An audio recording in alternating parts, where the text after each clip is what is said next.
Do the Patriots have a shot at trading for Tee Higgins? Now's as good a time as ever. We'll tell you why here on Patscast.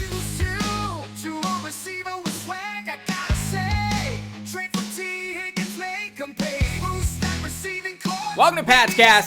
I'm Brad Whitaker. We are well into the NFL offseason. At this point, the NFL schedule release is happening in a couple of days. The Patriots just added 4 new players to their roster. We'll get to that later in the pod, but first I want to focus on the receiving core and the potential to add Tee Higgins from the Cincinnati Bengals. Now, we know the Patriots have an okay group of receivers right now. A lot of people who need to develop into becoming real NFL players. I'm pretty excited about Jalen Polk. I think he's going to be a key contributor right away.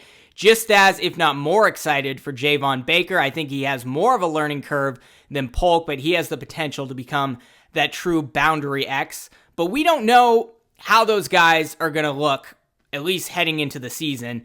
We do know Kendrick Bourne's going to be out there coming off an injury. We know Demario Douglas is going to be out there, looks to be the real slot receiver of the future, but KJ Osborne, who they picked up from Minnesota, can play that role as well. They got a couple good tight ends with Austin Hooper and Hunter Henry, and the guy they just drafted, Jaheim Bell, who's going to add some depth there and eventually take over for Hooper, I would assume, after this season.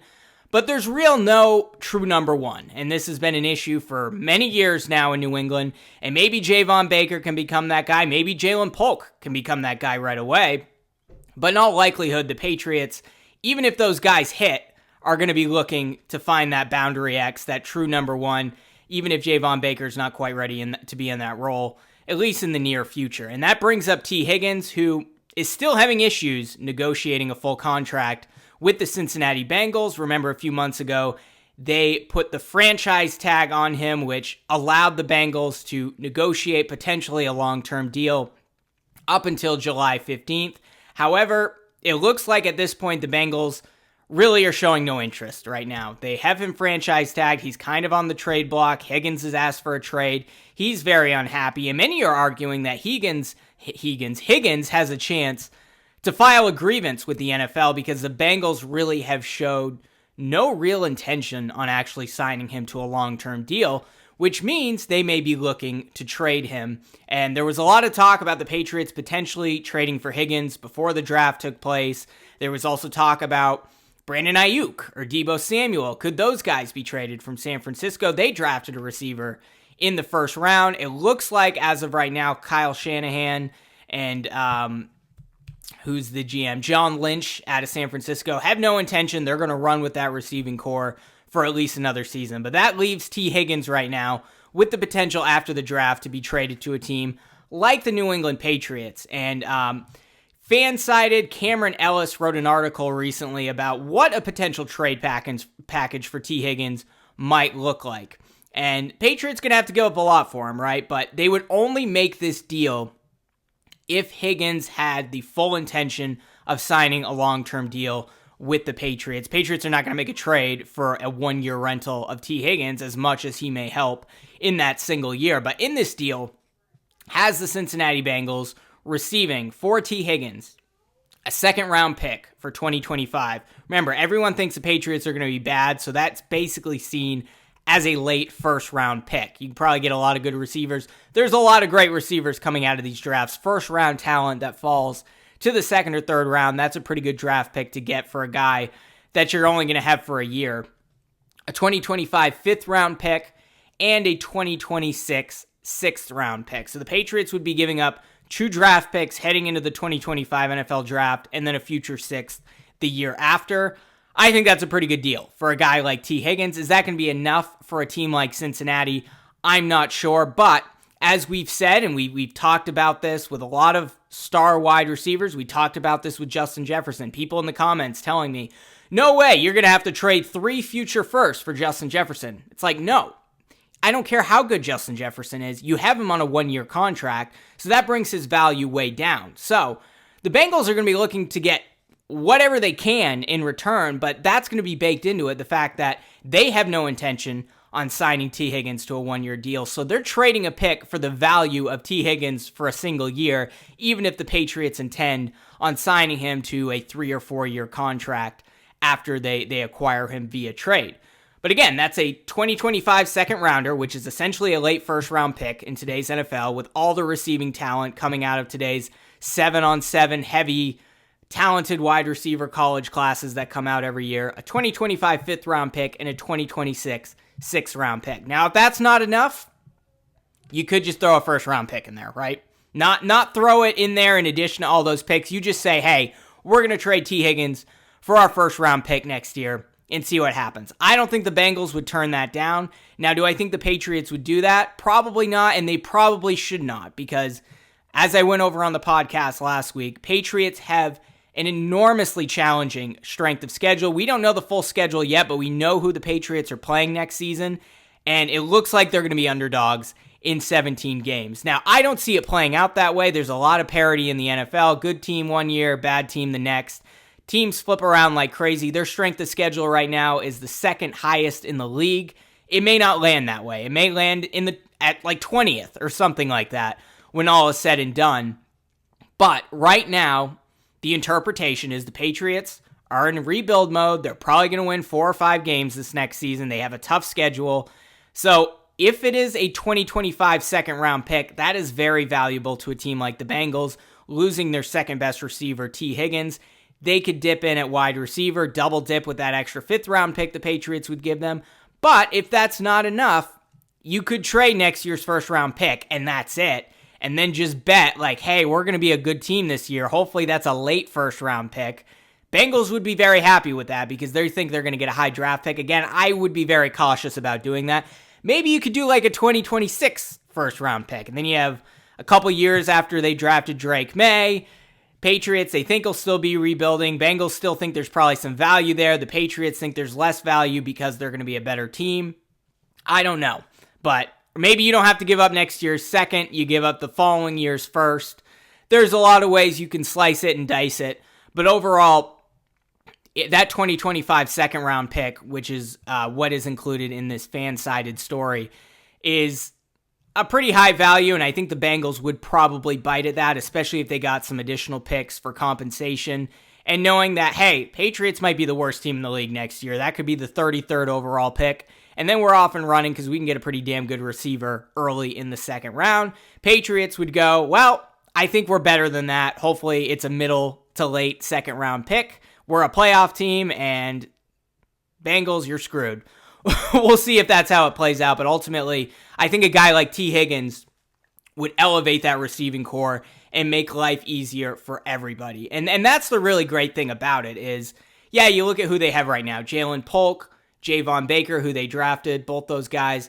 Kendrick Bourne, Juju Smith-Schuster still on the roster. KJ Osborne, Demario Douglas looks like he's going to be a great wide receiver. But the totality of that, those are B-, C+, B, B+ receivers with the potential of hitting on Polk and Baker. But you add a Tee Higgins to that mix, suddenly that's a very good NFL receiving core and a big difference maker. And the Patriots have the cap space. They were willing to spend $22+ million a year. Sorry about that. That is an ad from Chipotle. They're willing to spend $22+ million a year for Calvin Ridley for 4 years.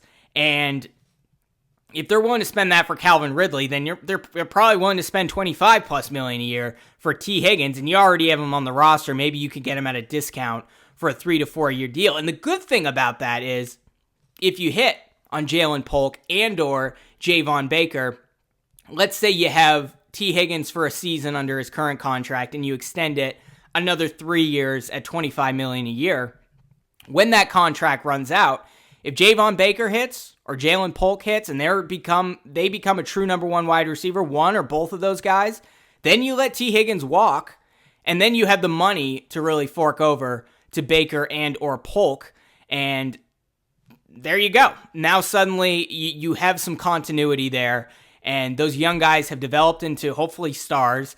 Tee Higgins is off the books, and you're not really losing a lot because you can afford to pay those guys who developed into really good wide receivers. Fingers crossed. It hasn't worked out in New England the last few years with their receiver choices, but I'm very excited, especially with Jalen Polk right away, but I'm also excited about Javon Baker in the long term. I think he's ultimately he's the gamble, right? He's the high ceiling, low floor guy. I don't think the floor is that low. He runs good routes. He has good hands. He can leap.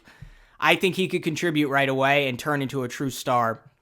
So we'll see how it plays out. But if the Patriots can acquire Tee Higgins, help grow those guys around him, have him on the books for 3 to 4 seasons, then he moves off, these other guys develop, you can afford to pay them, and then you have some continuity for the long term. I think that is the best case scenario. We'll see if it plays out that way, but right now it doesn't seem like the Bengals really want to bring back Tee Higgins. They're kind of punting on salary negotiations. Higgins has a case if he wants to file a grievance with the NFL. Patriots have an opportunity now to swoop in, and their draft capital is pretty high value right now because they think they're going to be a bad team. Now, moving on, the Patriots announced today that they have signed 4 rookie free agents to the roster, and they've also cut running back Keyshawn Vaughn. The 4 players are running back Terrell Jennings. He's 23 years old, played 44 games during his career at Florida A&M, finished with 281 rushing attempts, a little under 2,000 yards, 24 touchdowns. Bigger guy, not the tallest, but tall enough, 6 foot, 217 pounds, played in 13 games last season, 120 rushing attempts, 704 yards, 10 touchdowns, pretty good college numbers there, even if it is Florida A&M. Also added guard Ryan Johnson. This guy can play both guard and the tackle positions, 6'2", 306 pounds, began his college career at Duquesne before transferring to Youngstown State. Played and started in all 13 games at guard for Youngstown State. In all likelihood, he's a depth piece at guard. We'll see if he makes the roster, but good to see some offensive line depth added there. Hey, the Patriots have a lot of depth at the O-line now. Some of those guys are going to hit, so hopefully this guy can contribute. In all likelihood, he won't be signed to the roster. That's just the way these things go, but who knows? Maybe one of these guys will hit, and they could be contributors for years to come. Then we have linebacker Jay Person, 24 years old, started at Appalachian State before transferring to Chattanooga. Probably knows Cole Strange. There's a plus. 6'2", 237 pounds. Played in 51 games throughout college. 233 total tackles, 26.5 sacks.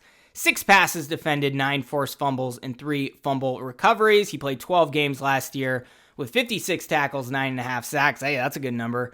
And 1 pass defended and 3 forced fumbles. So he's a guy who's really going to strip the ball out, and he's a depth piece on the defense. We'll see if he makes the roster as well.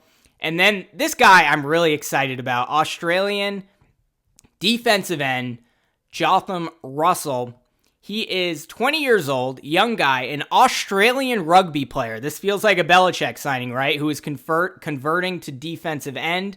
6'4", 239 pounds.